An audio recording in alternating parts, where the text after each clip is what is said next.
जय हिंद साथियों, कैसे हैं आप सब। उम्मीद करता हूं अच्छे होंगे। आज मैं आपको बताने वाला हूं दोस्तों, भारतीय अर्थव्यवस्था में एक महत्वपूर्ण चैप्टर है दोस्तों, राजस्व। यहां से क्वेश्चन दोस्तों 1 नंबर का कंफर्म रहता है दोस्तों। सारे एग्जाम, आप किसी भी एग्जाम की तैयारी कर रहे हैं तो यहां से 1 नंबर कंफर्म रहेगा दोस्तों। तो इस वीडियो को पूरा लास्ट तक देखिएगा और चैनल पर नए हैं तो चैनल को सब्सक्राइब, लाइक, शेयर जरूर कर दीजिएगा और बताइएगा वीडियो के लास्ट में कि आपको ये कैसा सेशन लगा दोस्तों। तो चलिए स्टार्ट करते हैं और देखते हैं कि क्वेश्चन क्या बन सकते हैं राजस्व से। तो आइए स्टार्ट करते हैं। क्वेश्चन क्या है दोस्तों, भारत के आर्थिक सर्वेक्षण को प्रकाशित कौन करता है। क्वेश्चन क्या है दोस्तों, भारत के आर्थिक सर्वेक्षण को प्रकाशित कौन करता है। ये क्वेश्चन बहुत बार पूछा जा चुका है। तो वित्त मंत्रालय द्वारा ये कार्य किया जाता है दोस्तों। केंद्र सरकार को सबसे अधिक राजस्व प्राप्त होता है, कहाँ से प्राप्त होता है दोस्तों सबसे ज़्यादा राजस्व। तो निगम कर ड्यूटी से, निगम कर ड्यूटी से सबसे ज़्यादा प्राप्त होता है दोस्तों। नेक्स्ट क्वेश्चन, भारत का वित्तीय वर्ष किस माह में प्रारंभ होता है। तो 1 अप्रैल से प्रारंभ होता है, याद रखिएगा। भारत के संविधान में बजट को कहाँ से जाता है। भारत के संविधान में बजट को कहा जाता है वार्षिक बजट स्टेटमेंट कहा जाता है। नेक्स्ट क्वेश्चन पे चलते हैं। प्रत्येक वित्तीय वर्ष से ही व्यय के प्रत्येक मद का नया मूल्यांकन करके बजट बनाना कहलाता है जीरो बेस्ड बजट कहलाता है दोस्तों। हर बार बिल्कुल नए सिरे से बजट तैयार करना कहलाता है शून्य आधारित बजट।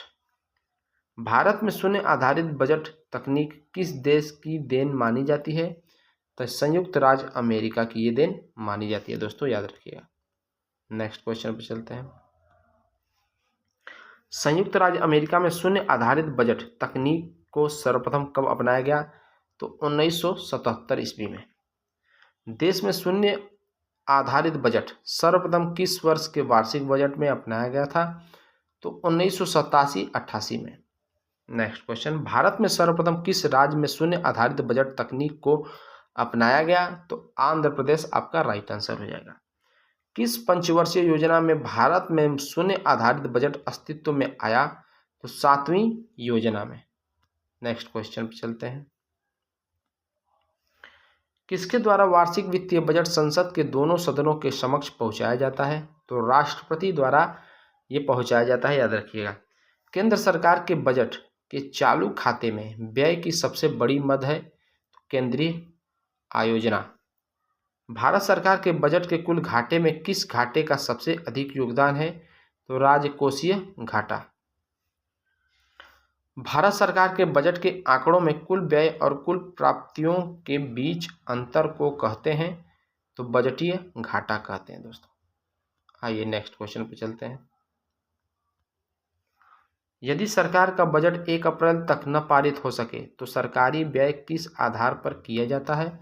तो लेखा अनुदान के आधार पर किया जाता है। जब कुल राजस्व के समान ही कुल लागत होता है तब उस स्थिति को क्या कहते हैं। तो संतुलन स्तर बिंदु कहा जाता है दोस्तों, याद रखिएगा। एकदम कंफर्म ये क्वेश्चन आता रहता है दोस्तों।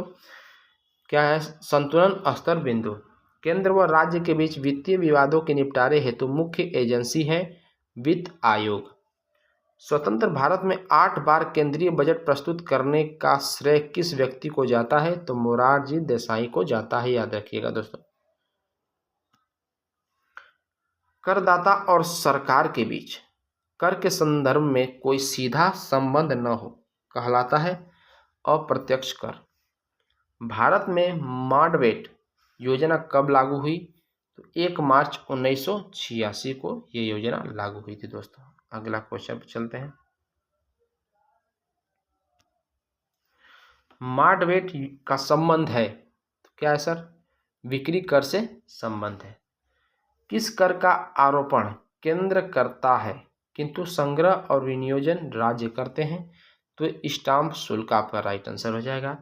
भारत सरकार के राजस्व कर में किसका योगदान सर्वाधिक है। तो केंद्रीय आबकारी कर का। वर्तमान में भारत में सेवा कर की दर कितनी है। तो 10% है दोस्तों। भारत में सेवा कर किस वर्ष लागू किया गया था। तो 1994-95 में भारत में सेवा कर लागू किया गया था। संपदा कर भारत में पहली बार किस वर्ष लागू किया गया था? तो 1957 में। नेक्स्ट क्वेश्चन, निगम कर किसके द्वारा लगाया जाता है? तो केंद्र सरकार के द्वारा लगाया जाता है। कृषि आय कर किसके राजस्व का स्रोत है? तो राज्य सरकार का ये स्रोत है दोस्तों। देश में सभी कर किसके अंतर्गत आते हैं? तो राजस्व प्राप्तियों के अंतर्गत आते हैं। कराधान और सरकारी खर्च नीति को किसके अंतर्गत रखा जाता है? तो राजकोषीय नीति के अंतर्गत रखा जाता है। सरकार द्वारा सभी व्यक्तियों पर अनिवार्य रूप से भारित व विशेष उद्देश्य से लगाया वह उगाहा गया कर कहलाता है उपकर। नेक्स्ट क्वेश्चन पर चलते हैं,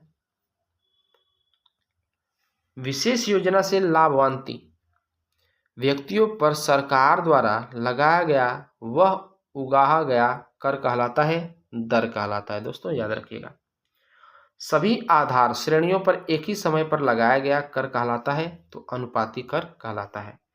बजट एक लेख पत्र है सरकार की राजकोषीय नीति का। बजट घाटे से तात्पर्य है सभी प्राप्तियों व खर्च का अंतर। नेक्स्ट क्वेश्चन पे चलते हैं, प्राथमिक घाटे का सही आकलन किस प्रकार से होता है?